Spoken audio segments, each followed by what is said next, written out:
Dito mga idol, visit tayo kay 711. Puro gulong kasi tayo mga idol. Kaya bibili tayo ng isa mga idol. Tignan nyo naman yung mga ibon niya. Ang healthy at ang ganda-ganda pa. Ayan mga idol, ipapasilip niya yung mga in-out niya mga idol. Tignan nyo kaganda at quality oh.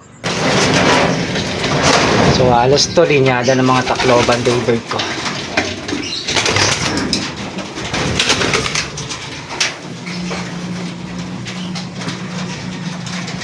So naka-viewing pa lang yan. So 1 week pa lang kakaawat.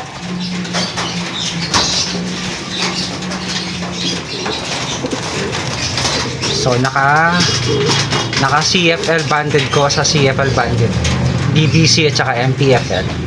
Meron pa sa baba.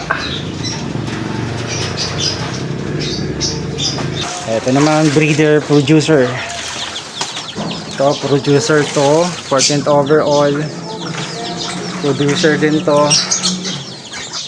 Tacloban. Tapos yung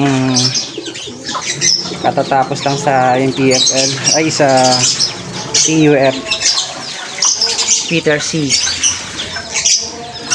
So kapatid ng Tacloban tsaka Peter C. Ito nag-produce ng dalawang clacker ng Santa Margarita. So Jack di Alala yung Tacloban na yun. So black, African black, Jack di Alala. So dalawang Taiwan bird. Ito Peter C yung lalaki yun. So ito naman Kaimilim yung babae, yung hen. Kapatid ng Tacloban at saka ito yung 14th overall ng TVPC season 2.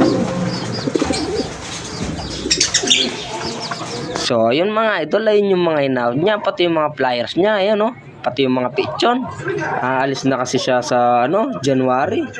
Kaya i-stop muna siya mga idol. Eksaktong location niya mga idol, Santa Catalina, Purok 3. Shoutout nga pala kay kumpare ko. Kumpare DM, ayan oh. Oo nga. Hindi ako nag-out kasi nga sayang yun.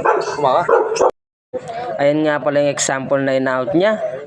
Hindi mahal, hindi mura, sakto lang. Tara, bilhin na tayo ng isa. Pero kukuha pa rin ako sa'yo idol.